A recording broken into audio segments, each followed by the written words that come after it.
जैन एक धर्म नहीं है, जैन एक आचरण है। 24 तीर्थंकरों में से एक भी जैन नहीं हुई है। भगवान तो मन में है, तो मंदिर क्यों जाना? खाना थाली में पड़ा है, पड़े रहने दो, हाथ क्यों हिलाते? मोक्ष और मृत्यु में क्या डिफरेंस है? मौत उसका महोत्सव बनता है, जिसने पूरी जिंदगी उत्सव मनाया है। केश लोचन वगैरह में हाँ। डिफिकल्टी आई? हम लोग हमारे जो बाल है ऐसे खींच के निकालते बाप रे। हैं। कष्ट के बिना सिद्धि है ही नहीं।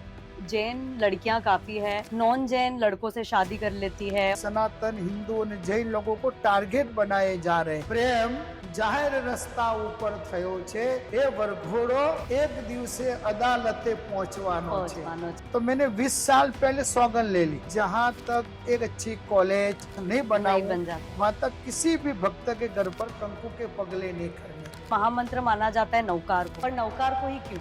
प्राणी मात्र इसका स्मरण करे तो उसका कल्याण हो सकता है, इसलिए जैनों का ये मंत्र शाश्वत मंत्र है। आपको कभी ऐसा लगा कि भगवान के साक्षात दर्शन हो गए? अवश्य।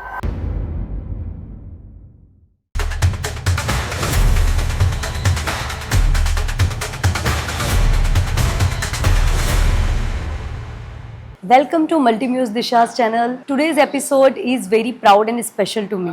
We have a great guest, Param Pujya Rashtra Sant Acharya Shri Chandranand Sagar Suri Ji Maharaj Sahab. He is an inspiration of Adhyatma, Ahimsa, Shanti और मानव सेवा. He is one of the most famous monk who is doing amazing work in spreading our Jainism culture. महाराज साहब, आपका बहुत बहुत स्वागत है, अभिनंदन करती हूँ मैं, आप हमारे पॉडकास्ट पे आए।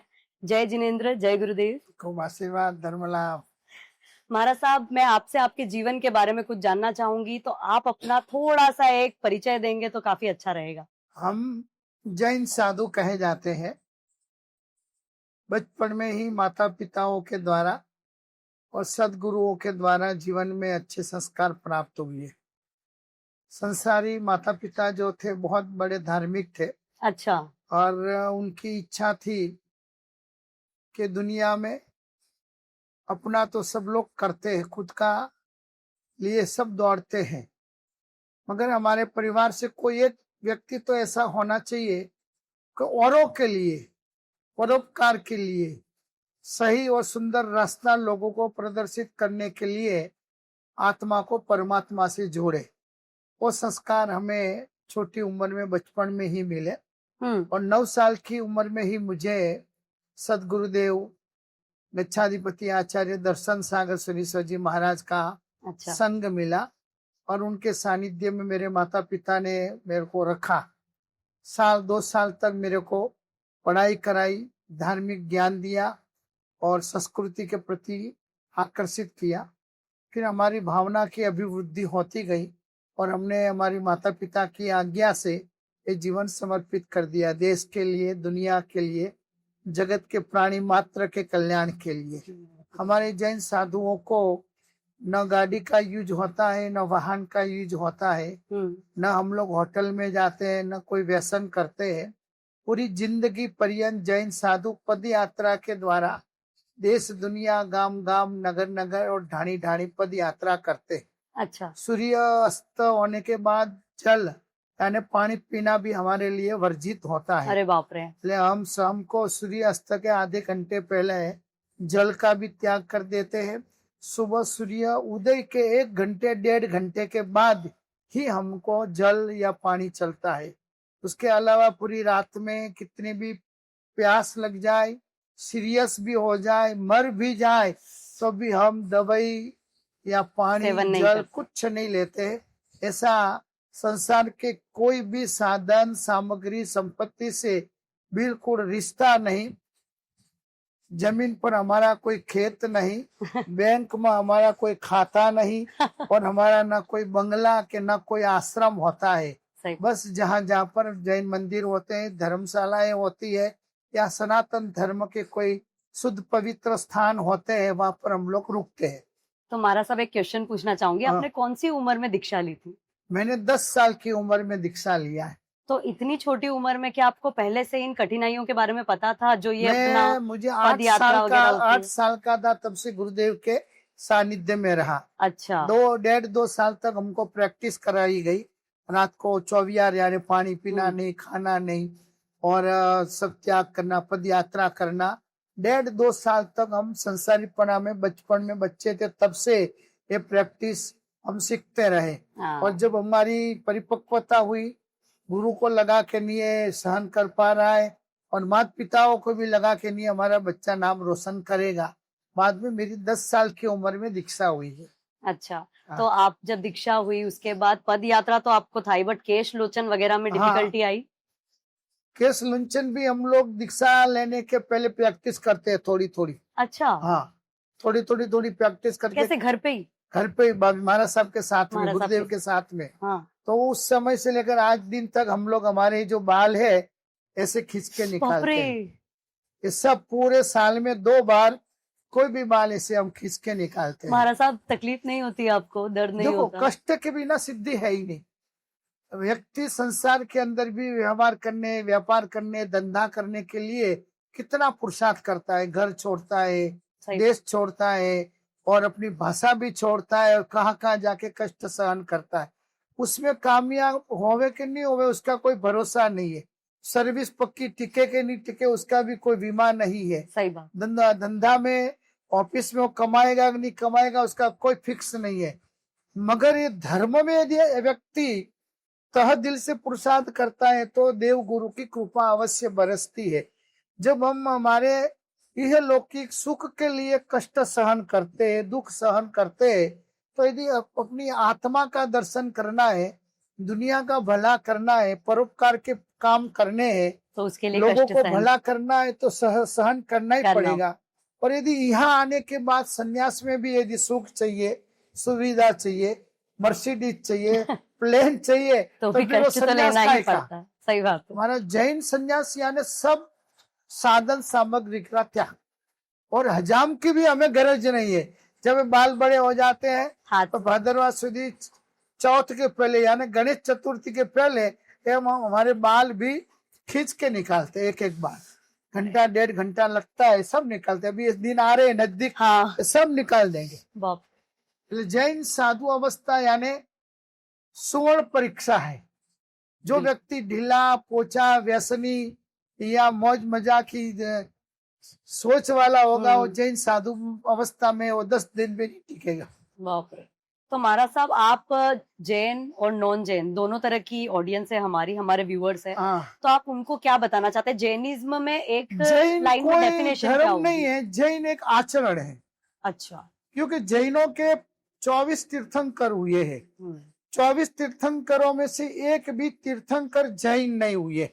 अच्छा। 24 तीर्थंकर भगवान, जिसको वितराग बोलते हैं, जिसको तीर्थंकर बोलते हैं, जिसको अपन भगवान बोलते हैं, परमात्मा बोलते हैं, वो क्षत्रिय जाति के थे। अच्छा। जो सहन करने में समताशील होते हैं और जो छोड़ने में, त्यागने में सुरवीर होते हैं, वो जैन कहे जाते हैं। जिनको बात बात में खाना चाहिए, पीना चाहिए, होटल चाहिए, बोतल चाहिए, वो जैन भी है न तो भी वो जैन नहीं है।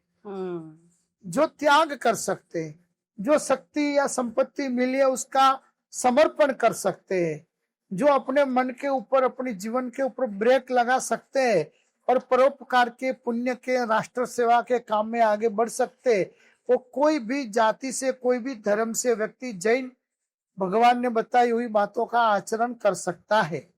जैन कोई धर्म नहीं है। धर्म हमारा सबका हिंदू धर्म है, सनातन धर्म है। सनातन यानी शाश्वत, जो सत्य है, दया है, अहिंसा है, परोपकार है, वो हमेशा सनातन है, सत्य है। इन सारी चीजों का जो आचरण कर सकता है वो जैन है।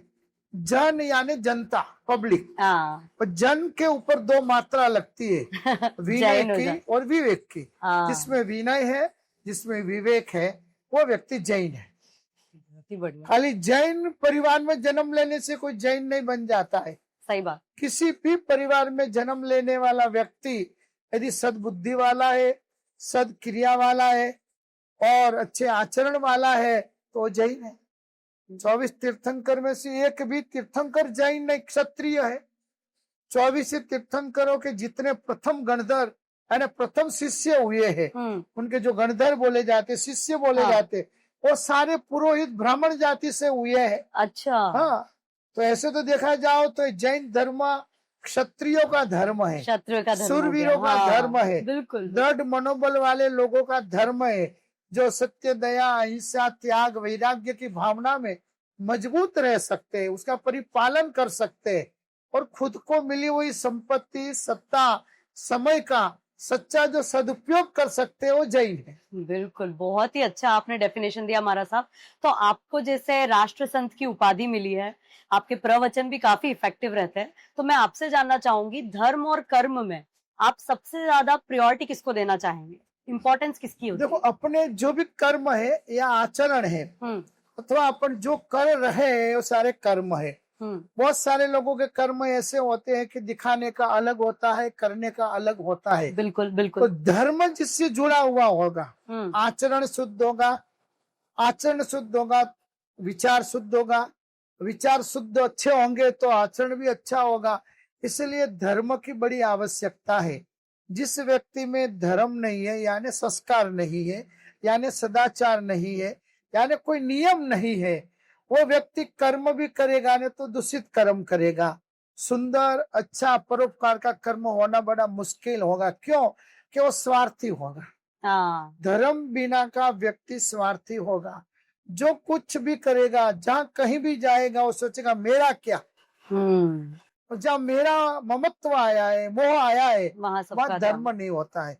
और जहाँ धर्म नहीं होता है वहाँ कर्म अच्छे नहीं हो सकते। तो दोनों को बैलेंस करना हाँ। होता है। दोनों में से कोई भी एक चीज को आप इम्पोर्टेंस नहीं दे सकते, हाँ। दोनों को बैलेंस करना दोनों को साथ रखना बहुत साथ जरूरी रखना है। जरूरी है। तो महाराज साहब, आपको जैसे महामांगलिक सम्राट भी कहा जाता है, तो काफी सारे संतों को मांगलिक आती है, सभी को मांगलिक आती है, श्रावक श्राविकाओं को भी आती है। तो उन मांगलिक में और महामांगलिक में मेन डिफरेंस क्या है? क्या तो वहाँ के 50 साल पहले हमारे गुरुदेव थे, बहुत बड़े साधक थे। हाँ, वचन सिद्ध महापुरुष थे। और वो हमारा जो ये समुदाय गिना जाता है, संप्रदाय हो, समुदाय को एक व्यवस्था है, समुदाय संप्रदाय, वो लड़ाई झगड़े के लिए समुदाय संप्रदाय नहीं बने हैं। जी जी बिल्कुल। मगर आजकल लोगों ने समुदाय संप्रदाय गच्छ बनाकर लड़ाई झगड़ा, समाज में वाद विवाद चालू कर दिया। तो हमारे गुरुदेव एकदम निर्लेप थे, किसी गच्छ समुदाय और संप्रदाय से ऐसे वो आग्रह वाले, कदाग्रह वाले नहीं थे। लोगों ने उनको विनंती किया, गुरुदेव संसार के अंदर बहुत सारे लोग आदि व्याधि उपाधि से त्रस्त है, सब टेंशन से जीवन जी रहे, ऐसा कुछ आप हमें आशीर्वाद दीजिए, मार्गदर्शन दीजिए कि जिससे हम लोग शांति का, साता का, सुख का अनुभव करें। तो गुरुदेव का संयम पर्याय यानी दीक्षा संन्यास पर्याय उनका लगभग 75 साल का था। 75 साल तक उन्होंने संन्यास धर्म पाला। अच्छा। हाँ, और 92 साल की उम्र में उन्होंने अपना देह का त्याग किया। तो बहुत साधना की हुई थी उन्होंने। उस साधना के बल से उन्हें जो सिद्धियां हासिल हुई, हाँ। उसके अंदर जो शीघ्र फलदायी मंत्र लगे, स्तोत्र लगे या ऋषि मुनियों के द्वारा उच्चारित जो वाणी लगी, वो उन्होंने सुनाने का नक्की किया कि जो भी भक्त लोग हैं, जो धर्म के प्रेमी लोग हैं या जो जीवन में सुख शांति पाते हैं, ऐसे लोगों को उन्होंने महामांगलिक सुनाने का एक प्रेरित किया। एक उन्होंने ये नई शुरुआत की। हाँ। कोई नई शुरुआत नहीं है। हाँ। ऐसे जैन धर्म में हर नए नूतन वर्ष के दिन महामांगलिक सुनाई जाती। या कोई शुभ अवसर पर कोई बाहर जाता है या कहीं भी व्यवहार के कार्यक्रम में जाता है तो गुरु के मुख्य मंगलिक सुनते हैं। मगर हमारे गुरुदेव ने इसको महामांगलिक का रूप दिया और बहुत बड़े प्रभाविक, शीघ्र फलदायी ऐसे सब पूरे जैन समाज के अंदर सबसे पहले ये महामांगलिक आज से 50-55 वर्ष पहले आचार्य दर्शन सागर सूरी महाराज साहब ने स्टार्ट किया। अच्छा। और वो मंगलिक सुनने के लिए हजारों की तादाद में लोग आने चालू हो गए। लोगों को जीवन में बहुत परिवर्तन आने लगा। उनके जीवन की आदि व्याधि और उपाधियों के अंदर भी बहुत उनको सुख की अनुभूति होने लगी। फिर गुरुदेव ने मुझे वो वरदान दिया कि अब आगे से तेरे को महामांगलिक का पाठ शुरू रखना है। मंत्र हो गया। तो उस समय से गुरुदेव की हाजिरी से 40-45 वर्ष से महामांगलिक मेरा चालू है, गुरुदेव की परंपरा से। और लोग बहुत जुड़े हैं। बहुत सारे लोगों के जीवन के अंदर अरुणोदय हुआ है, सुख का अरुणोदय हुआ है, शांति का अरुणोदय हुआ है। और आज भी हर सुधी एकम अमास के बाद की जो एकम आती है उस दिन मैं मंगलिक श्रवण करवाता हूँ, सुनाता हूँ। तो 1000-2000 लोग आज भी जमा होते हैं और सुबह 9 से 12 बजे तक महामंगलिक का पाठ श्रवण करके पूरा महीना शांति पूर्वक, आनंद पूर्वक, आदि व्याधि में सुरक्षित रहकर अपनी जीवन यात्रा को यापन करते हैं और उत्तरोत्तर उनकी प्रगति होती है। ऐसे कितने किस्से पूरे हिंदुस्तान में भरे हुए पड़े हैं। भरे हुए हैं। सही बात है महाराज साहब। तो महाराज साहब आपको कितने साल हो गए दीक्षा लिए? मैंने 10 साल की उम्र में दीक्षा हाँ, लिया। तो अभी 58 साल हो गए दीक्षा को। 58 साल। हाँ। तो महाराज साहब जब शुरू में आपने दीक्षा ली, तो ये मेरा पर्सनल क्वेश्चन है हाँ। कि आपको कभी ऐसा नहीं लगा कि वापस घर चले जाना चाहिए? कई बार कठिनाइयां बहुत ज्यादा हो जाती है, तो मनुष्य अपना पेशेंस, अपना हाँ।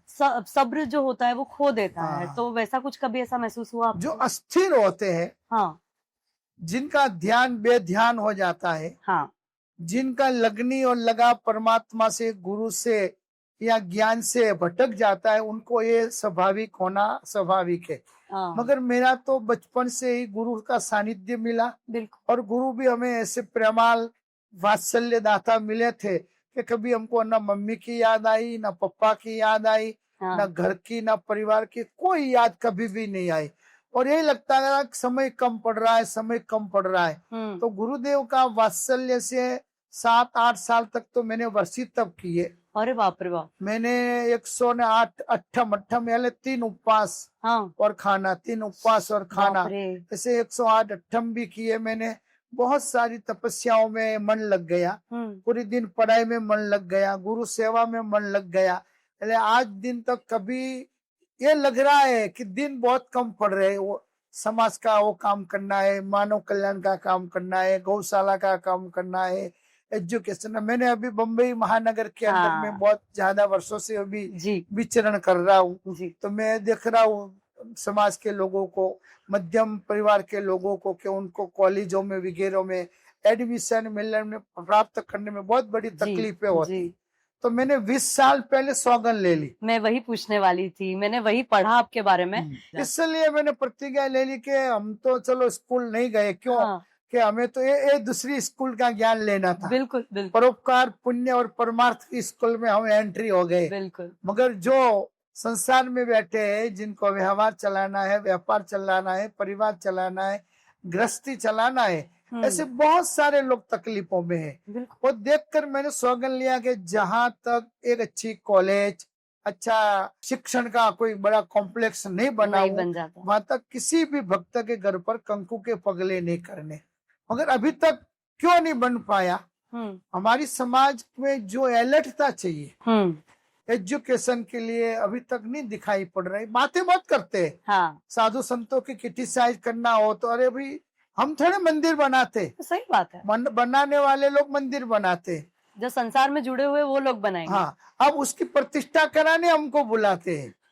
वो मंदिर बनाने हमको थोड़ा बनाता। मंदिर बनाने के बाद साधु संतों को बुलाया जाता है कि प्रतिष्ठा करो। तो भले मैं प्रतिष्ठा करने जाता हूँ, और समाज की और संस्कृति के काम भी बहुत जरूरी है। बहुत जरूरी। जब दुनिया में, देश में इतनी होटलें बढ़ रही है, इतने बियर बार बढ़ रहे हैं, इतना गंदे और आयोजन बढ़ रहे हैं, तो उसके सामने मंदिर और उपाश्रय, धर्मशाला, संस्कृति के काम है ने, उस गलत कामों के सामने की तोपे है।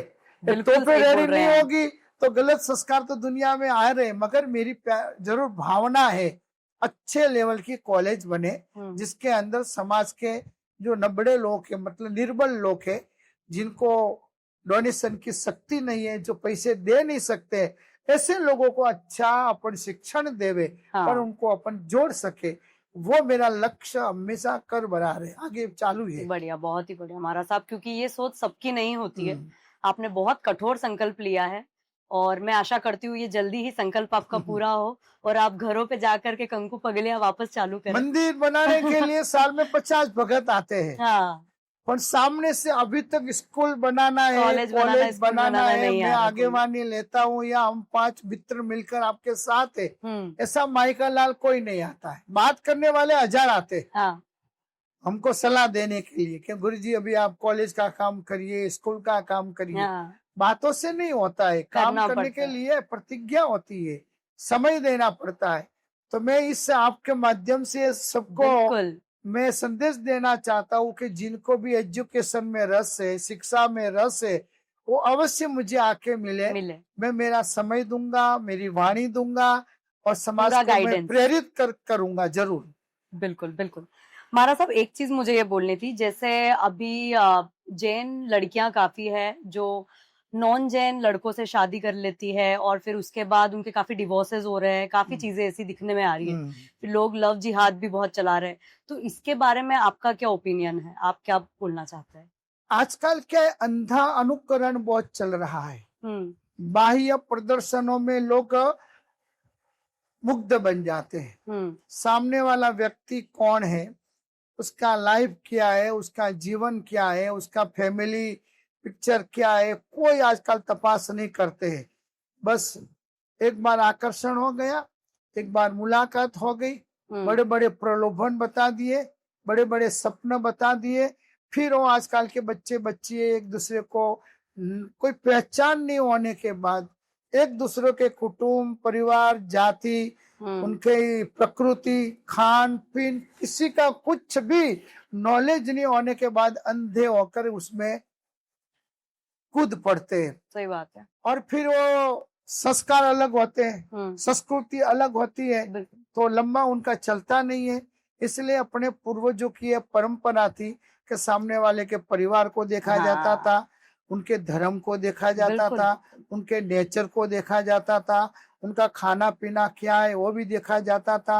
आजकल तो क्या है, सनातन हिंदू और जैन लोगों को टारगेट बनाए जा रहे हैं। हाँ कि भाई उनके बच्चियों को कैसे अपन कैचअप करें जी, उसके लिए बहुत सारी वो लोग क्रिया प्रक्रिया भी करते हैं और फंसाते हैं और अपनी बच्ची अंधी होकर उसमें फंस जाती है और फिर उनका डाइवोर्स होता है, कोर्ट केस होते हैं, उनको बेच भी दिया जाता है। हाँ, बहुत सारी बच्चियों को कहीं न कहीं उनको बेच दी जाती है, तो पूरी उनकी जिंदगी बर्बाद हो जाती है।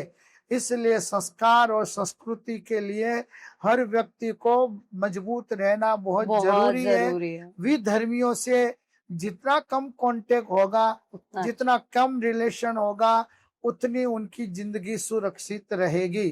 बाकी आज तो बहुत अच्छे अच्छे परिवार के बच्चियों को टारगेट बनाई जाती है, क्योंकि अपने सनातन हिंदू जो परिवार है समृद्ध होते हैं, पैसे वाले होते हैं, धंधे वाले होते हैं, तो दूसरे जो फालतू लोग हैं ऐसी परिवार की बच्चियों को ही टारगेट बनाते हैं और फिर उनकी जिंदगी नरक जैसी बन जाती है। इसलिए माँ बाप को भी बहुत ध्यान देना है जरूरी कि वो अपने बच्चे बच्ची कहाँ जाते हैं, कब आते हैं, वो ध्यान नहीं देंगे तो बहुत बड़ा रिजल्ट खराब है। इसलिए गुजराती कविए लख्યું છે કે પ્રેમ જેનો જાહેર રસ્તા ઉપર થયો છે, પ્રેમ જેનો જાહેર રસ્તા ઉપર થયો છે, એ વરઘોડો एक दिवसे अदालते पहुंचवानो छे। इसलिए ऐसे लगन जिन्होंने किए हैं उनका छुट्टा छेड़ा होता है, या तो फिर उनकी जिंदगी बर्बाद होती है या फिर पूरे कोर्ट कचहरी के चक्कर में वो पड़ जाते हैं। इसलिए संस्कार संस्कृति और धर्म बहुत आवश्यक चीज है। सही बात है, संस्कारों का खेल है पूरा। आपको बहुत कठोर रहना पड़ेगा इस चीज के लिए। महाराज साहब, अभी तीर्थ स्थानों की भी बहुत सारी न्यूज आती है, जैसे पहले गिरनार जी की आई थी, अभी शिखर जी का बहुत चल रहा है। नॉन जैन लोग जो होते हैं वो वहां पर ट्रैकिंग और पिकनिक स्पॉट बना रहे हैं, ऊपर तक जाते हैं, टुक तक जाते हैं, खाने पीने का भी सब चल रहा है, वहां पे इलीगल चीजें भी बहुत होती है। तो उसके बारे में आप क्या मतलब कहना चाहेंगे, क्या स्टेप्स लेने चाहिए? तीर्थ कोई भी हो, जैन के हो, हिंदू के हो या किसी भी धर्म के तीर्थ, तीर्थ तीर्थ यानी पवित्र स्थान है, बिल्कुल बिल्कुल, या पुण्य कमाने के स्थान है, जहाँ जाकर जहाँ अपन जाते हैं कुछ पाने के लिए, कैसे पवित्र के जहाँ ऋषि मुनियों ने साधनाएं की है, भक्ति की है और अपने जीवन के अंदर अपनी ऊर्जाएं प्राप्त की है, वो तीर्थ होते। बिल्कुल ऐसी जगह में जाकर गलत खाना, गलत पीना, गलत कर्म करना या गलत प्रदर्शन करना वो पुण्य नहीं समझा जाता है, वो धर्म नहीं समझा जाता है, वो पाप प्रवृत्ति गिनी जाती है। तो कोई भी आज जैन लोग दूसरे तीर्थ में जाकर यदि गलत काम करते हैं तो वो भी गलत है, वो भी गलत और दूसरे लोग यदि जैन तीर्थ स्थानों में आकर गलत काम करते हैं तो गलत गलत ही ही है। होता है। तो गलत काम नहीं होने चाहिए। हम्म अपन संसार में डूबे हुए हैं, कई हम्म प्रकार के अशुभ पाप प्रवृत्ति करते हैं, उसको धोने के लिए तीर्थ स्थान में जाते हैं। सही बात है। इसलिए हमारे संतों ने लिखा है कि अन्य स्थाने कृतम पापम तीर्थ स्थाने विनश्यति। अन्य जगहों पर जो पाप कर्म गलत काम किया है जी। वो तीर्थ स्थान में जाकर अपन धुल सकते हैं, उससे पवित्रता पा सकते हैं। क्योंकि तीर्थ स्थाने कृतम पापम वज्रलेपो भविष्यति। जो व्यक्ति तीर्थ स्थानों में जाकर यदि गलत काम करता है, गलत खाता है, गलत पीता है, तो वज्रलेपो भविष्यति, यानी वज्र जैसे कठोर कर्म वह मानता है, फिर वो जीने मथे तो जी भी नहीं पाएगा, मरना मथेगा तो मर नहीं पाएगा। ऐसे गलत कर्म अपन को धर्म स्थान में, तीर्थ स्थान में, किसी भी पुण्य पवित्र स्थान में जाके नहीं करने चाहिए। वही उनकी गलत सोच है। जो सोचते हैं कि अपना नहीं है दूसरों का है, बस वही गलत सोच हो जाती है। भगवान सबके है, भगवान किसी एक धर्म के नहीं होते। साधु कोई एक धर्म के नहीं होते। साधु यानी जो साधना करे, साधु यानी जो जीवन को पद्धति से जीवन जिए और अपन को भी अच्छा जीवन जीने की जो कला सिखावे या अपन को ज्ञान देवे, वो साधु है। तीर्थ किसी भी धर्म का हो, जैसे अणु परमाणु शुद्ध मिले, पवित्र मिले, और अपनी सारी ऊर्जा पुण्य ऊर्जा में प्रगटीकरण हो जाए, उसका नाम तीर्थ।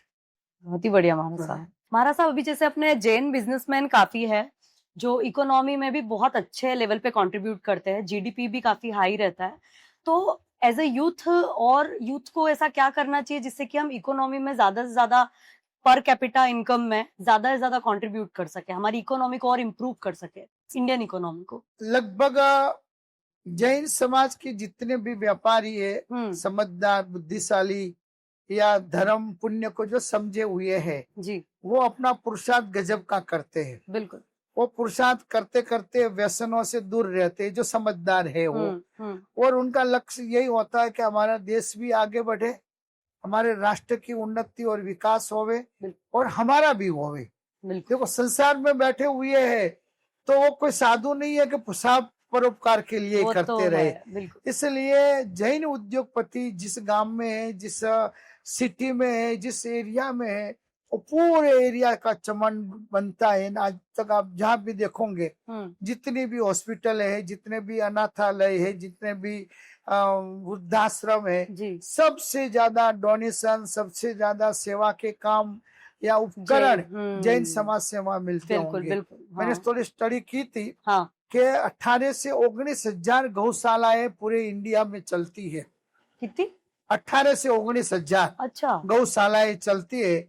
उसमें से 14,000 गौशालाएं सिर्फ जैन समाज चलाती। बताओ तो कितना परोपकार का काम है, जिसमें आप देखेंगे किसी भी जैन बच्चा को न गाय है, न भैंस है, न बैल है, अन्य 80-90% जैनों के पास खेतीबाड़ी भी नहीं है।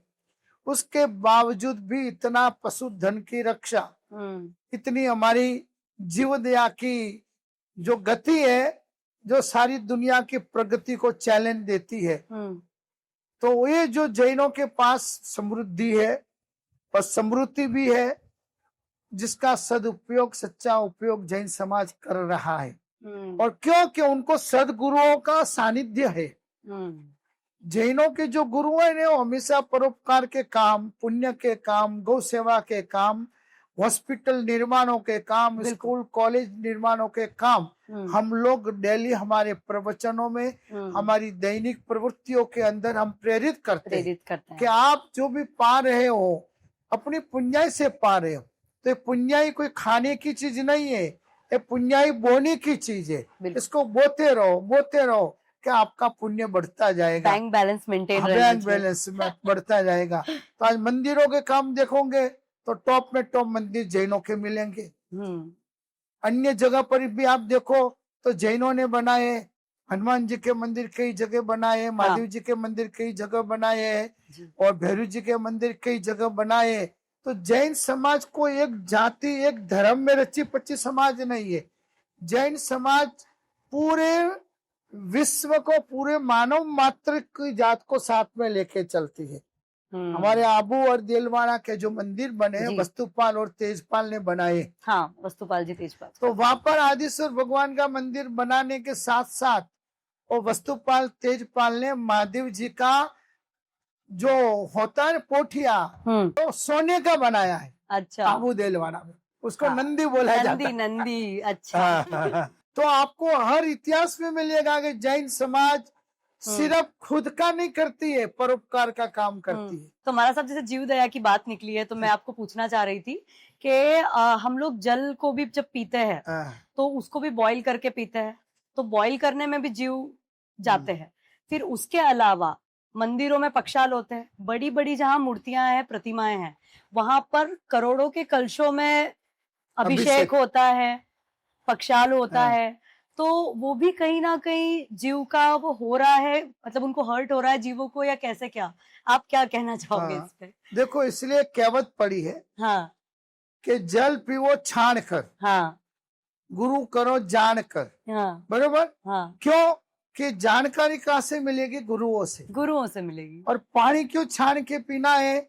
कि अलग अलग कुओं के, अलग अलग तालाबों के, अलग अलग नलों के जो पानी आता है वो कच्चा पानी होता है जी। उसके अंदर सूक्ष्म प्रकार के जीव जंतु होते हैं। और जो जीव जंतु छोटे सूक्ष्म जो आंखों से अपन देख नहीं पाते, शरीर में जाते तो अनेक प्रकार के रोग होते हैं। बिल्कुल। शरीर माध्यम खलु धर्म साधनम। धर्म का यदि कोई साधन हो तो क्या है? शरीर है। करेक्ट। शरीर सबूत रहेगा, शरीर अच्छा रहेगा, स्वस्थ रहेगा, तो आप बहुत सारी धर्म आराधना, धर्म क्रिया कर पाओगे। उसलिए सरकार, नगर पालिका भी चातुर्मास के पहले या अलग समय में पेपरों में जाहिरात देती है कि पानी उबाल कर पीवे। वो तो होता ही है ना, चतुर्मास के टाइम पर बोला ही क्यों जाता बोलती है? कि आपका स्वास्थ्य बिगड़े नहीं, उसलिए। सही बात। तो आपने जो सवाल कहा कि पानी उबालने से जीव जंतु मरते हैं, बिल्कुल। यदि कोई व्यक्ति धंधा करता है इन्हें, तो पहले तो इन्वेस्ट करना ही पड़ेगा। है? पहले उसने लाख रुपया का इन्वेस्ट किया है, उन्होंने लाख रुपये के इन्वेस्ट में वो 5 करोड़ कमाएगा। वो 5 करोड़ जो कमाता है वो देखा जाता है, और लाख रुपया का इन्वेस्ट जो किया वो देखा नहीं जाता है। यदि वो इन्वेस्ट नहीं करता तो करोड़ों कमाता कहाँ से? जैसे भगवान की भक्ति सर्वोपरि है। जिस धर्म में प्रभु की भक्ति नहीं है, प्रभु की पूजा नहीं है, प्रभु के प्रति का सम्मान भाव नहीं है, वो लोग प्रभु की पूजा में पाप मानेंगे, दोष मानेंगे। खुद के लिए नहीं मानेंगे। जिस धर्म को, जिस गुरु को वो मानते होंगे ने, उन गुरु को वंदना करने के लिए बसें भर भर के जाएंगे। बिल्कुल। उन गुरुओं का चौमासा कराएंगे तो 50 करोड़ 100 करोड़ का खर्चा करेंगे, उसमें पाप नहीं मानते वो लोग। सिर्फ पाप का बताते हैं भगवान की पूजा में। अरे गुरु में तो दोष कभी न कभी हो सकता है, कभी न कभी दिखाई पड़ता है, मगर भगवान तो निरंजन निराकार होते हैं। भगवान मोक्ष गति को पाए हुए हैं। अपन तो उनका आलम्बन लेकर अपनी आत्मा को एक गति में से सुगति, सुगति में से परम गति, और परम गति में से परमात्मा तक अपनी आत्मा को पहुंचानी है। तो परमात्मा को जो अभिषेक अपन करते हैं ना, उस समय भावना होती है कि पानी कैसा निर्मल है। मेरा आत्मा 8 कर्मों से लिप्त है, कभी राग, कभी द्वेष, कभी मोह, कभी ममत्व तो मुझे आता ही रहता है। प्रभु तुझे ये जल अर्पण कर रहा हूँ। जल आंखों को भी निर्मल कर देता है, जल व्यक्ति के जीवन को भी बचा लेता है। तो मुझे भी ये राग, क्रोध, मान, माया, लोभ रूपी भट्टी में मेरी आत्मा जो सुलग रही है, तो इस जल अभिषेक की निर्मलता से मेरा आत्मा भी निर्मल बने। अच्छा, भाव अपन 1 लाख का इन्वेस्ट कर रहे हैं और 500 करोड़ का उसमें पुण्य अपन को कमाना है, दिख रहा है। इसलिए जितने भी धर्म है, सब धर्म में मूर्ति पूजा है। चाहे फिर वो भगवान की मूर्ति पूजा करे, भगवान को कदाच नहीं मानते, भगवान का नाम लेते, पर कदाच भगवान की पूजा नहीं करते, तो होली दिवाली में वो देवी देवताओं का हवन करते हैं घर में। बिल्कुल। फिर वो खेतरपाल जी की अंगूठी पहनते हैं। फिर घर के अंदर कुल देवी देवताओं के फोटो लगाते हैं, चीजें करते हैं। अभी तो जिस गुरुओं ने मूर्ति पूजा का ना बोला, उन गुरुओं के भी फोटो लगा लेते बड़े बड़े। और अभी तो छोटे छोटे मादलिये बनाकर गले में भी गुरु के बिल्कुल। फोटो पहनते हैं। तो भगवान को क्यों भी नहीं पूछते हो जो दादा है, हाँ, दादा को छोड़कर बाप को पकड़ा है, और बाप आया कहाँ से हो, दादा से थे आया। तो बाप आए। सही बात। इसलिए हमारी मान्यता है कि भगवान की पूजा वो ऐसी एक शक्ति है हाँ। कि उस भक्ति के द्वारा शक्ति पैदा होती है। और यदि दुनिया में भगवान का कोई प्रभाव नहीं होता तो दुनिया पागल थोड़ी है। आज राम मंदिर बनाने के लिए 500 साल चले गए। सही बात। 500 साल के बिल्कुल। बाद जब राम जी का मंदिर बना, राम जी विराजमान हुए, पूरे विश्व ने दिवाली मनाई है। बिल्कुल बिल्कुल मनाइए। हाँ, हाँ, क्यों मनाई? कि आज उस भगवान में आस्था थी कि हमारे राम है और हमारे राम का मंदिर बना है। तो जिसके हृदय में राम है उसके लिए वो राम की मूर्ति भी राम जैसी ही है। इसलिए जो भगवान का भक्त है उसको मंदिर देखकर खुशी होगी। शादियों में करोड़ों खर्च कर देते हैं, वहाँ पाप नहीं लगता। होटलों में पार्टियां मनाने में पाप नहीं लगता। गुरुओं को वंदना करने के लिए 10-10, 20-20, 50-50 बसें भर के जाते हैं। कितनी हिंसा चौमासा में होती है, वहां नहीं लगता है। गुरुओं का चौमासा कराते तब पूरा नगर बसा देते।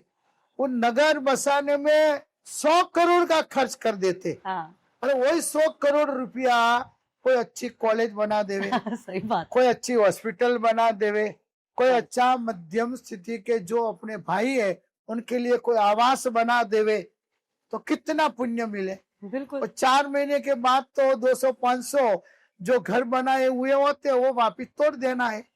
तो क्यों नहीं अपनी परंपरा को अपन पकड़ के रखे कि भगवान का मंदिर एक बार बनता है, हजारों साल तक लाखों लोगों को तैरने का वो साधन रहता है। बिल्कुल सही बात है, बिल्कुल सही बात। ये प्राचीन परंपरा है। प्राचीन परंपरा। कोई उपासना, कोई धर्म स्थानक, कोई भवन 200-300 साल से जुना आपको नहीं मिलेगा। बिल्कुल। मंदिर आपको 1000, 2000, 5000, 10-10 हजार साल के पुराने मिलते हैं। मतलब ये परंपरा, ये मंदिर की संस्कृति प्राचीन से प्राचीन है। और जन्म लेने वाला, दुनिया की धरती पे पांव रखने वाला कोई भी इंसान जन्म लेते ही मूर्ति पूजक है। कैसे है? एक शुभकर्ण जी महाराज साहब हुए। अच्छा। मेरा अच्छा रिलेशन था उनसे, जिन्होंने संबुद्धि नाम का एक जगह बनाया है मेवाड़ के अंदर। अच्छा। हाँ, तो उनके साथ मेरा 7-8 दिन रहने का मौका आया। उन्होंने बोला कि महाराज जी, मैंने रिसर्च किया है, मैंने सब आगम पढ़े है के, वो सारे आगम पढ़ने के बाद मेरा निष्कर्ष है कि धरती पर जन्म लेने वाला हर इंसान मूर्ति पूजक है। मैं तो कैसे है कि जन्मता है वैसे गोत्रज को मानते हैं। हाँ। थोड़ा बड़ा होता है तब और उनके कुल देवता वगैरह की पूजा होती है। बराबर। फिर थोड़ा बोलना चलना सीखता है तो होली दिवाली आती है, तो सबके घरों में छोटे मोटे हवन करके होली दिवाली की पूजा करते हैं। फिर उसका नामकरण रखा जाता है तो क्षेत्रपाल जी के पास जाते। अलग अलग जगहों में अलग अलग क्षेत्रपाल जी है, उनकी अंगूठी है पहनाई जाती है। मतलब आदमी जन्मा तब से मूर्ति पूजता है, जहां तक नहीं मरेगा वहां तक मूर्ति पूजना है। तो त्रिलोक के नाथ मेरे परमात्मा, जिनके लिए अपन बोलते हैं 24 संपी जिणवरा तीर्थ रामे पसियंतु, 24 तीर्थंकर परमात्मा हमारा कल्याण करो। तो ऐसे तीर्थंकरों को क्यों नहीं पूजना? ये मेरे वचन नहीं है।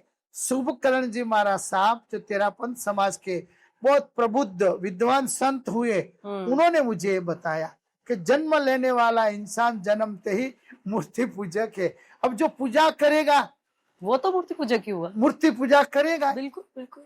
विवेकानंद जी का एक दृष्टांत आता है कि विवेकानंद जी विचरण करते करते अलवर पधारे। अच्छा। तो अलवर महाराजा ऐसे मूर्ति पूजा का विरोधी थे। अच्छा। मूर्ति नहीं मानते थे।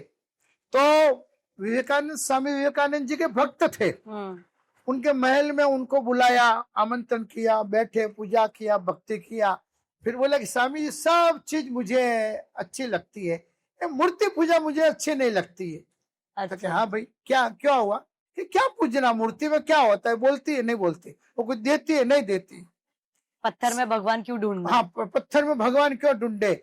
ऐसी ऐसी बातें अलवर महाराज जी ने की। महाराज जी गंभीर थे, शांत थे। हाँ। और बड़े ज्ञानी थे। उन्होंने सुना, फिर थोड़ी देर बाद देखते देखते ऐसे देखा सामने एक बहुत बड़ी तस्वीर लगी हुई थी दीवार पे। अलवर महाराज को सवाल किया स्वामी विवेकानंद जी ने, ये क्या है? अरे स्वामी जी, ये मेरे पिताजी है। अच्छा। ये मेरे पिताजी की तस्वीर है। अच्छा, आपके पिताजी है? हाँ। तो क्या? हाँ, मेरे पिताजी। अच्छा, लाइए लाइए, दिखाइए। तस्वीर नीचे उतर आई। हाँ। स्वामी जी ने हाथ में लिया। हाँ। अच्छा, ये आपके पिताजी है? तो क्या? हाँ। इसके ऊपर थूको। स्वामी जी ने कहा, ये आपके पिताजी है, मुझे तो कांच कांच लग रहा है और अंदर कागज है। सही बात, समझी मैं। हाँ। अबे कागज है, मैं तो इसको पिताजी नहीं मानता हूँ, और आप भी मूर्ति पूजा नहीं मानते हो, तो फिर ये क्यों? हाँ, फिर क्यों है? आप थूको। अरे स्वामी जी, ये कैसे हो सकता है? मेरे पिताजी की तस्वीर है। जब इस तस्वीर में, इस कागज में आपको आपके पिताजी दिखाई पड़ रहे हैं, तो हमको मूर्ति में हमारे भगवान दिखाई पड़ रहे हैं। सही बात। आस्तिक को मूर्ति में, पत्थर में भगवान दिखाई पड़ेंगे, नास्तिक को वो पत्थर दिखाई पड़ेगा। जैन में मंत्रों में सबसे महामंत्र माना जाता है नौकार को। उसके अलावा बहुत सारे मंत्र और भी है, पर नौकार को ही क्यों? नौकार है, गुणवाचक है। हाँ। नौकार में किसी व्यक्तिगत तीर्थंकर का, व्यक्तिगत देव देवी का या एक इष्ट का नाम नहीं है। नमो अरिहंताणम। अरि यानी शत्रु, कर्म रूपी शत्रुओं को जिन्होंने भी जीत लिया है, वो तीर्थंकर हो, ब्रह्मा हो, विष्णु हो, महेश हो, महादेव हो, शिव हो, कोई भी हो, जिन्होंने कर्मों को जीत लिया। कर्म यानी क्रोध, मान, माया ने लोभ, कर्म रूपी शत्रुओं को जिन्हें जीत लिया, वो सारे अरिहंत है। इसलिए जैनों का मंत्र शाश्वत मंत्र है, शाश्वत मंत्र है। और अन्य किसी मंत्रों को लेंगे, कोई लेंगे तो गायत्री मंत्र है, कोई तो पद्मावती मंत्र है, कोई भैरव जी का मंत्र है, कोई घंटाकर्ण का मंत्र। इसमें कोई एक विशिष्ट व्यक्ति होते। हाँ। जहाँ नौकार मंत्र शाश्वत पद है। पहला पद है नमो अरिहंताणम, यानी कर्म रूपी शत्रुओं को जीतने वाले जितने महापुरुष हुए आज तक, आदि अनादि काल से लेकर अभी तक, उन सबको हमारा नमस्कार। कितनी गुण समृद्धि अपन को प्राप्त होती है। दूसरा पद है नमो सिद्धाणम, जो सिद्ध गति, वैकुंठ, ब्रह्म स्वरूप को प्राप्त हो चुके हैं, ऐसे नमो सिद्धाणम। तो सिद्ध पद में शाश्वत अवस्था में जो विराजमान हो चुके हैं, वो भी हमारे लिए वंदनीय, पूजनीय है।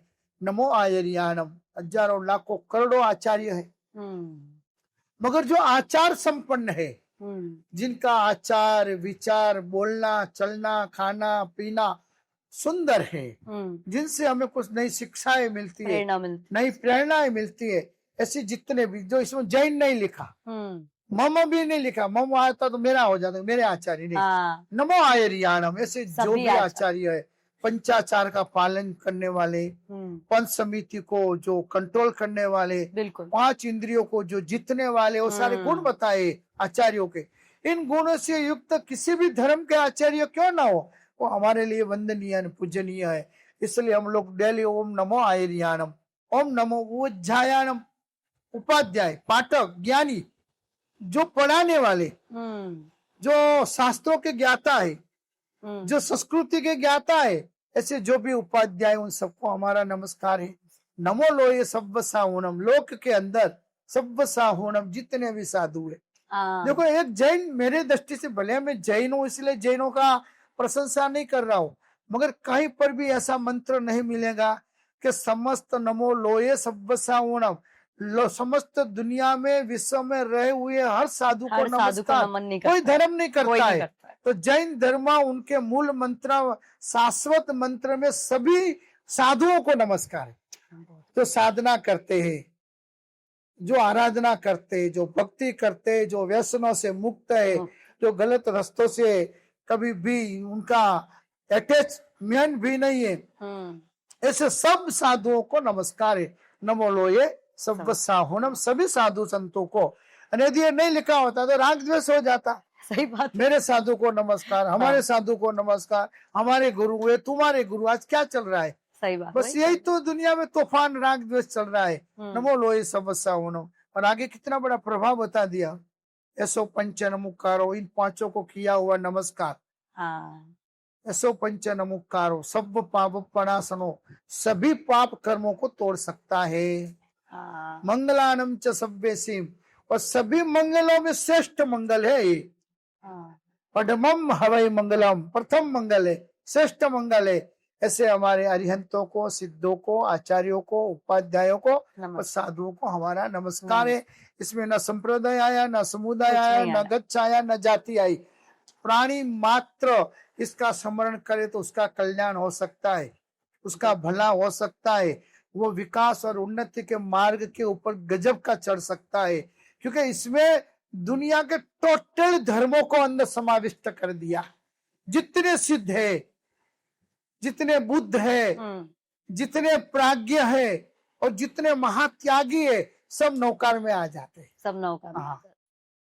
भगवान जी, आजकल जैसे बहुत इस चीज पे भी आर्ग्यूमेंट होता है कई बार के सब बड़े लोग जैसे बोलते हैं कि आपको मंदिर जाना चाहिए डेली, हाँ। और हम लोग या हमारी नेक्स्ट जनरेशन हम लोग ऐसे बोलते हैं कि भगवान तो मन में है, तो मंदिर क्यों जाना। तो उसके ऊपर आप थोड़ा प्रकाश डालिए कि मंदिर क्यों जाना है। मतलब धर्म और कर्म दोनों बैलेंस तो हम कर ही हाँ। रहे हैं।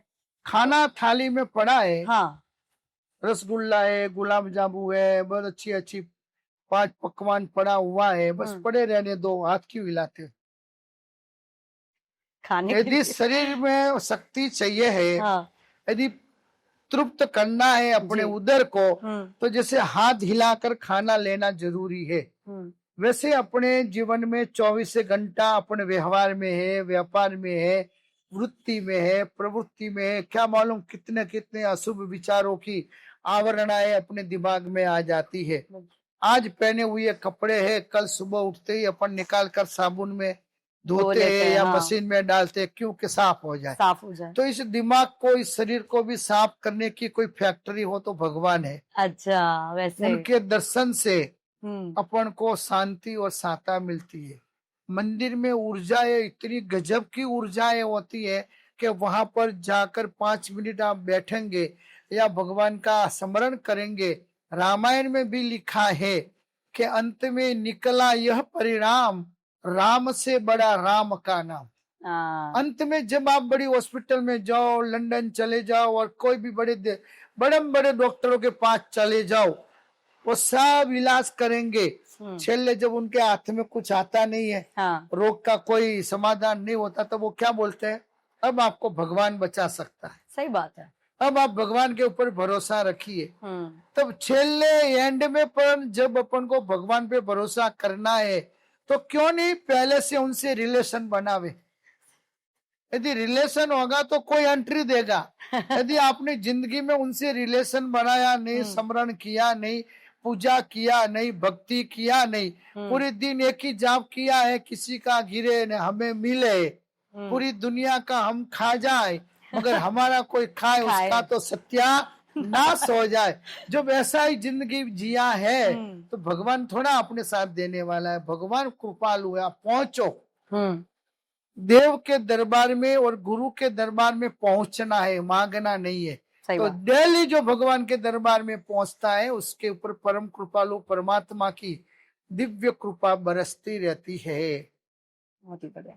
इसलिए रोज भगवान का दर्शन करना चाहिए, मंदिर में जाना चाहिए। वहां जाते जाते ही अपन को अनेक प्रकार के शुभ विचार आते हैं, शुभ कर्म करने का मौका मिलता है। और मंदिरों के अंदर कई अच्छे अच्छे लोग भी आते हैं, तो उन अच्छे लोगों की अच्छाइयों को देखकर अच्छा बनने का मौका मिलता है। कोई बुरे लोग भी आते हैं, तो दादा का दरबार है तो उनको देखकर उनके ऊपर भी दया आती है अपन को। इसलिए मंदिर में रोज जाना है। होटल में जाओ, बोतल में जाओ, व्यवहार में जाओ, शादी में जाओ, घूमने जाओ, सब जगह जाते हो, तो एक भगवान के पास क्यों नहीं जाना? वहीं भी जाना चाहिए। महाराज साहब, आपको कभी ऐसा हुआ मंदिर में दर्शन करते वक्त या माला फेरते हुए आपको कभी ऐसा लगा कि भगवान के जैसे कहीं ना कहीं साक्षात दर्शन हो गए, या कभी सपनों में दर्शन हुए, ऐसी चीज हुई? क्योंकि आप अवश्य हो सकता है, अवश्य। आज नाथ जी के जो भक्त लोग है, हर धर्म के भक्त है, ये तो खाली मैं दृष्टांत दे रहा हूँ। हाँ। कि श्रीनाथ जी के भक्त अमुक ऐसे होते हैं, हाँ, कि वो खाना खिलाते हैं और भगवान खाते हैं। हाँ।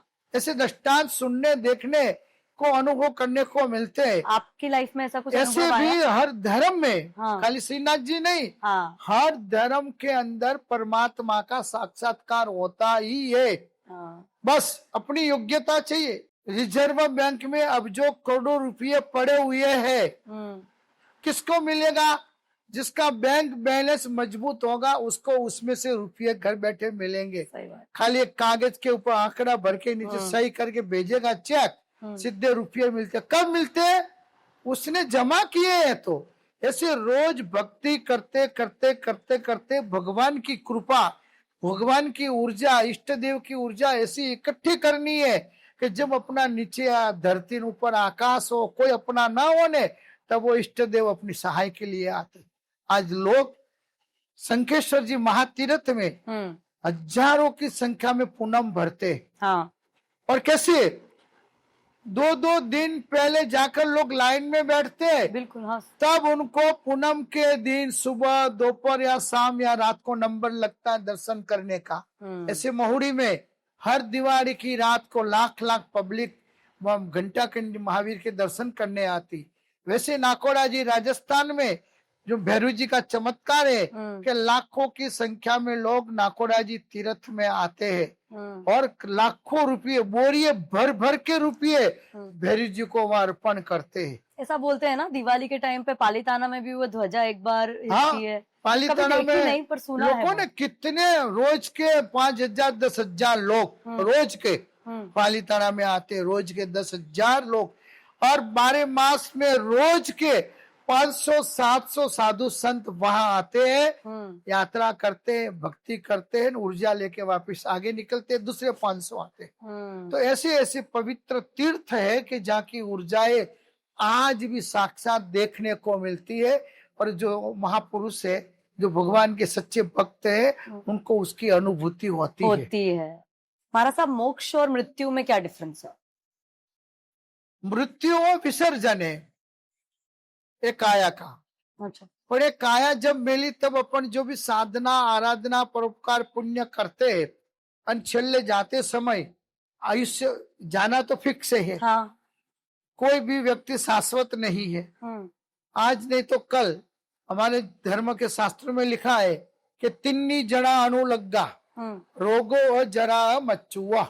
जिस दिन अपन जन्म ले लेते हैं उस दिन से 3 गुंडे अपने पीछे पड़े हुए। अच्छा। तिन्नी जड़ा अनुलग्गा, 3 चोर अपने पीछे पड़े। तो कौन से? तिन्नी जड़ा अनुलग्गा रोगो जरा मच्चू। एक तो रोग, हाँ, बीमारियां, बुढ़ापा, हाँ, और मौत। ये 3 चीज कभी न कभी अपन को पकड़ने वाली है। किसी को बचपन में ही रोग पकड़ लेता है, किसी को बुढ़ापा में नमो रिंतानम हो जाता है। सही बात। अच्छे तो नमो रिंतानम मौत तो है ही है, पर मौत उसका महोत्सव बनता है। मौत किसका महोत्सव बनता है? जीवन ने, जिसने पूरी जिंदगी उत्सव मनाया है। उत्सव मनाया मतलब खाना पीना वो नहीं, धर्म, अच्छे काम किए, परोपकार के काम किए, लोगों को हेल्प किए, लोगों को मदद की। ऐसी जिंदगी जिसने जी है, वो जब जाएगा ना, हंसते हंसते जाएगा, सबको हाथ जोड़ते जोड़ते जाएगा। हाँ। आंखों में आंसू गिराते हुए नहीं जाएगा। आंखों में आंसू गिराते वो जाए वो मौत है, और हंसता हंसता जो जावे वो मोक्ष है। तो बस जिंदगी ऐसी सरल भाषा में आपने समझा दिया है। ये हंसते हंसते जाना है, वो मोक्ष है। बस्ती है वो उजड़ जाती है, कश्तियां साहिल में डूब जाती है। जाने वाले वापस नहीं आते, मगर जाने वालों की याद आती है। वो हंसता हंसता गया होगा, अच्छे काम करके गया होगा, आग लगा के नहीं गया होगा, बाग लगा के गया होगा, तो उसको लोग याद करेंगे, वही मोक्ष है। सही बात है। हाँ। महाराज साहब, पर्यूषण का क्या महत्व है? पर्यूषण यानी अपनी आत्मा की आलोचना के दिन, अपनी आत्मा की शुद्धिकरण के दिन, क्लींजिंग एक तरह की। हाँ? पूरी क्लींजिंग एक तरह की, क्लीनिंग। हाँ। और पर्यूषण यानी परमात्मा को पहचानने के दिन। पर्यूषण यानी प्रेम के दिन है। 8 महीना 12 महीना जो राग द्वेष, लड़ाई झगड़ा क्लेश किया हो, उसमें से निवृत्ति लेकर जीव को जीव के साथ जोड़ने का प्रेम परिचय को पहचान बना देता है, प्रेम बिराने को गुलिस्ता बना देता है। मैं आप बीती कहता हूं गैरों की नहीं, प्रेम ही इंसान को भगवान बना देता है। तो भगवान बनने का जो दिन है पर्युषण है। जो आदमी एक दिन रात्रि भोजन नहीं छोड़ सकता है, 1 रुपया का दान डोनेशन नहीं कर सकता है, एक दिन भगवान के मंदिर पूजा करने नहीं आता है, ऐसे लोग भी इन 8 दिन के अंदर भीड़ लगती है मंदिरों में, दान देने में भी गंगा बहती है। तब 28 मतलब 8-8 दिन के उपवास, मासक श्रवण यानी 1-1 महीने के उपवास, ये कब पर्युषण के आजू बाजू के दिनों में लोगों के भाव चेंज हो जाते, लोगों की सोच और विचार चेंज हो जाते। ऐसा पावर, ऐसी ऊर्जा, आत्मा को परमात्मा बनाने की ऊर्जा ये पर्युषण के दिनों में ज्यादा अपन को प्राप्त होती है। ऐसे भी आप देखेंगे तो पूरे अपने सनातन हिंदू धर्म में श्रावण महीना पूरा लोग भक्ति करते हैं, शिव जी की करते हैं, हनुमान जी की करते हैं, तो जैन लोग भी महावीर की भक्ति करते हैं और जीवन को धन्य बनाते। ऐसे देखो तो सारे अपने धर्म की एक संस्कृति कहीं न कहीं जाके मिल जाती है। बिल्कुल बिल्कुल। तो पर्युषण पवित्र दिन है, पर्युषण ऊर्जा के दिन है, पर्युषण आत्मा की आलोचना के दिन है। बराबर है, बराबर है। तो महाराज साहब, पर्युषण में संवत्सरी प्रतिक्रमण जो सबसे बड़ा प्रतिक्रमण होता है, तो उसका क्या महत्व है? बाकी प्रतिक्रमण से वो प्रतिक्रमण अलग कैसे है? प्रतिक्रमण यानी पाप की आलोचना है। प्रतिक्रमण यानी अपना खुद का स्वाध्याय करना है। रोज का जो प्रतिक्रमण होता है दिन का शाम को दिवसीय प्रतिक्रमण बोला जाता है। दिवस में हुई गलतियों का अपन आलोचना करते शाम को, रात को जो गलतियां वगैरह हो जाती है तो सुबह जो प्रतिक्रमण करते उसको राय प्रतिक्रमण कहते हैं, वो आलोचना के लिए। 14 को जो होता है प्रतिक्रमण, जिसको पक्षी प्रतिक्रमण कहा जाता है, 15 दिन की आत्मा में लगी विराधना को धोने का 14-15 दिन में करते हैं। फिर 4 महीने में एक बार एक पर्युषण आता है जिसको चौमासी 14 करते हैं, चातुर्मासिक 14। वो 4 महीने के पाप को धोने की क्रिया है। जैसे संवत्सर वर्ष का एक प्रतिक्रमण, पूरे वर्ष में चलो रोज नहीं कर पाए, सुबह नहीं कर पाए, पक्की यानी 15 दिन में नहीं कर पाए, 4 महीने भी नहीं कर पाए। बहुत सारे लोग ऐसे बिजी तो नहीं होते हैं मगर ऐसे खुद को बिजी बताते हैं। बाकी तो भटकने जाना हो, होटल में जाना हो, घूमने जाना हो, सबको फुर्सत है, सिर्फ आत्मा के लिए फुर्सत नहीं है। ऐसे लोग भी संवत्सरी के दिन आवे, वहां पर बैठकर 2-2.5 घंटा लगता है। बड़े बड़े प्रभाविक स्तोत्र बोले जाते हैं, मंत्र बोले जाते हैं, बड़ी बड़ी छंद बोले जाते हैं, जिसको सुनते सुनते अपनी मन की प्रायश्चित की पाप की आलोचना अपन करते हैं। इसलिए वो वार्षिक प्रतिक्रमण संवत्सरी प्रतिक्रमण कहा जाता है। जो जैन है, भले जन्म से जैन ना हो मगर जैन धर्म के प्रति जिसको वात्सल्य है, प्रेम है, ऐसा कोई भी इंसान संवत्सरी के दिन आकर बैठकर आलोचना करता है, कर सकता है और अपनी आत्मा की निर्मलता को प्राप्त कर सकता है। उस दिन सारे वैरों की गांठे, जिस किसी के साथ वैमनस्य हुआ हो, दुर्भाव हुआ हो, झगड़े हुए, उस संवत्सरी प्रतिक्रमण के समय सबको याद कर करके मिच्छामि दुक्कडम बोलना है। मिच्छामि दुष्कृतम यानी मैंने जो गलत आपके साथ व्यवहार किया है उसको मैं धो रहा हूँ और आपसे क्षमा मांग रहा हूँ। इतनी पवित्र भावना संवत्सरी प्रतिक्रमण के अंदर अपन भाते हैं। तो हमारा साहब, मिच्छामि दुक्कडम सिर्फ उन्हीं को बोलना चाहिए जिनके साथ आपका बोलने चालने का व्यवहार है, या अननोन लोगों को भी बोला जा सकता है? जिसके साथ आपको व्यवहार बिगड़े उनको जाके उनको क्षमा रखो, क्षमा मांगो और क्षमा आपो। मेन सूत्र ये है कि अपन को क्षमा मांगनी है। करेक्ट।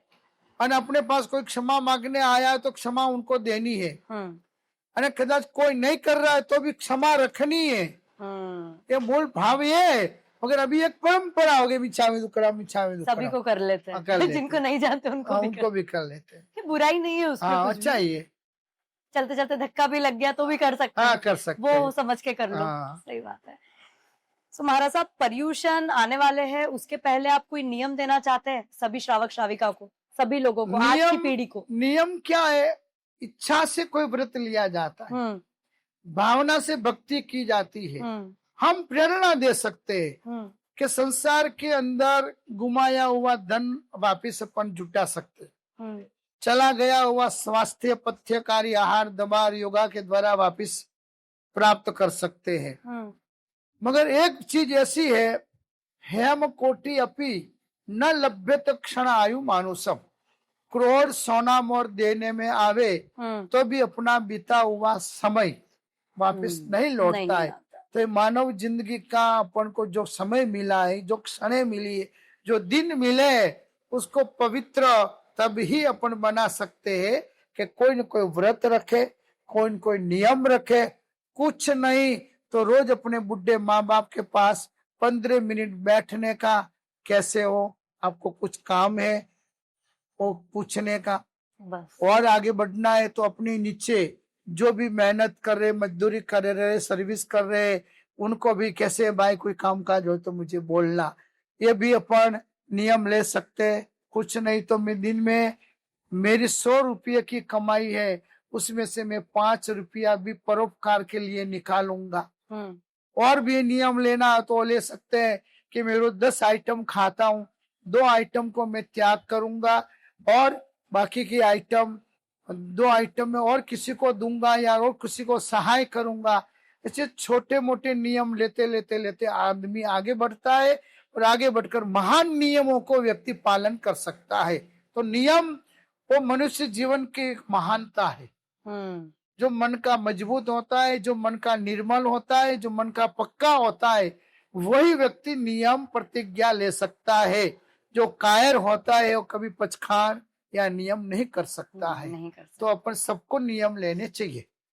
और महाराज साहब, जो अभी जनरेशन जी है और बच्चे हैं, उनके लिए कोई मैसेज इस पर्यूषण पे? बच्चों को माँ बाप अच्छी तरह से संभाले, अच्छे संस्कार दे, वो कहाँ आ रहे, कहाँ जा रहे, क्या पढ़ रहे, किनके साथ घूम रहे, वो बहुत सारी चीजों का ध्यान देना बहुत महत्व का है। यदि आप बुढ़ापे के अंदर अपने बच्चों से सेवा चाहते हैं कि बुढ़े हम हो जाए तब हमारे बच्चे हमारे पांव दबावे, ये चाहते हैं तो बच्चों को खूब अच्छे संस्कार दो, संस्कृति के पाठ पढ़ावो। 24 घंटे में 1 घंटा हर वडील व्यक्ति, हर माँ बाप अपने बच्चों को निकाल के दे, 1 घंटा अपना अनुभव उनसे साझा करे, नहीं फिर वो बच्चे बड़े होकर पाँव नहीं दबाएंगे, गला दबा देंगे। और आज बहुत जगह पर, बहुत परिवारों में गले दबाने का काम चल रहा है। उसमें बच्चों की कोई कमी नहीं है, माँ बापों की खामी है कि माँ बाप बस धन में, धंधा में, व्यवहार में, व्यापार में, और बहुत सारे माँ बाप व्यसन में डूबे हुए हैं और फैशन में दौड़ रहे हैं। सही बात। इसलिए बच्चों में अच्छे संस्कार नहीं आते हैं। वो बच्चे बड़े होकर माँ बाप के नहीं रहते हैं। घर को स्वर्ग बनाना है तो बच्चों से स्टार्ट करो, घर स्वर्ग बन जाएगा। बिल्कुल सही बात है महाराज साहब। महाराज साहब, और कोई बात जो आप शेयर करना चाहते हो पॉडकास्ट के थ्रू? जैसे आपने कॉलेज का बताया कि कॉलेज बनवाने के लिए कोई भी इच्छुक है या किसी भी तरह की शिक्षक व्यवस्था में सपोर्ट करना चाहता है तो वो आपसे आके मिले, आप गाइडेंस करने के लिए बिल्कुल रेडी है। उसके अलावा हमारे व्यूअर्स के लिए मेरी प्रेरणा से, मेरे उपदेश से, मुंबई हाईवे रोड पर ऐसे बोरीवली से 40 किलोमीटर, एक घोड़बंदर थाना से 60 किलोमीटर पर, महावीर धाम से आगे, विरार के आगे नाकोड़ा भैरव दर्शन धाम, नाम का बनाया हुआ है। नाम का बहुत सुंदर एक स्थान मानव मात्र के लिए बना है जी, जहाँ पर 350 गायों की गौशाला है, जहाँ पर 8 महीने में कम से कम 7 से 8 हजार साधु साध्वी जी, चारों संप्रदाय के पदार्थे है। सबकी वहाँ भक्ति होती है, वहाँ स्थिरता होती है।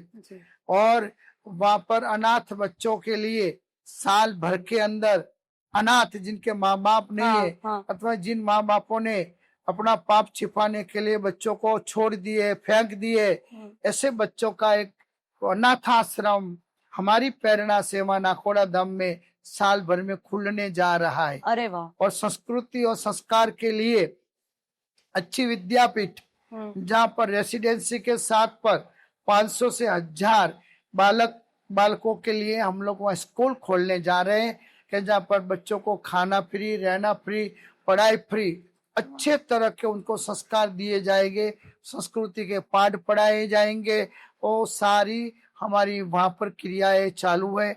मंदिर का निर्माण लगभग संपूर्ण होने आया है।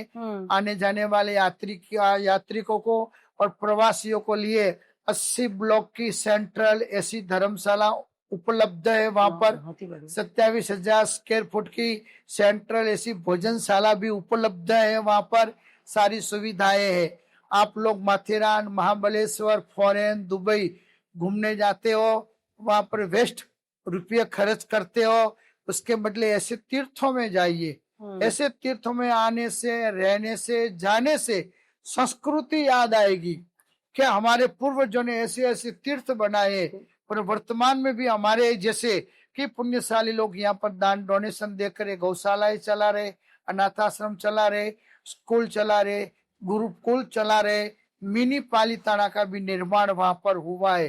आप कभी जाओगे तो पता पड़ेगा वहाँ क्या क्या चीज निर्माण, और आपके दिल में भी कोई भाव होवे कि हमको भी यहाँ कुछ करना है। आजकल हर घर के अंदर राम नहीं लेकिन रामायण है, तो ऐसी रामायणों से बचने के लिए अपने कोई वडील छेली जिंदगी आराम से समाधि से वहां रहे, ऐसी भी हमारी सोच है। वडील विश्रांति निवास, जहाँ पर हमारे वडील रह सके घर से निकलकर, क्योंकि घर में उनको असमाधि है, बच्चे और पुत्र वधु संभालती नहीं है। ऐसा आपको कुछ सोच हो तो मुझे मिलिए, तो वहां पर अपन अपने वडीलों के लिए भी कुछ अच्छा आधुनिक बनाएंगे कि जिनसे वो वहां रह सके। ऐसे अपने शासन के जो भी साधु साध्वी है, किसी भी संप्रदाय के, वो वृद्ध उम्र के अंदर विहार नहीं कर सकते, तो उनके लिए भी विहार धाम बनाएंगे वहां पर। अच्छा। क्या कि वहाँ हमारे 25 एकड़ की जमीन है, और भी जमीनों को उपलब्ध कराने के लिए हमारा ट्रस्ट मंडल कार्यरत है कि समाज की, राष्ट्र की और अन्य सेवा के प्रकल्पों की कोई भी चीज ऐसी हो जहाँ हम लोग वहाँ खड़ी करें, जिसमें आपका योगदान आप दे सकते हैं। किसी के पास समय है, सेवा देना है कि चलो निवृत्ति जीवन जीना है, तो वहाँ आइए और वहाँ सेवा दीजिए। वहां पर आप गौ सेवा कर सकते हो, साधु सेवा कर सकते हो, यात्रिकों की भी सेवा कर सकते हो, मैनेजमेंट में भी सहयोग कर सकते हो। तो सबको मेरा आमंत्रण है, प्रेरणा है कि अवश्य जुड़िए। हमारा चातुर्मास अभी थाना टेम्बिना का जैन मंदिर में आइए।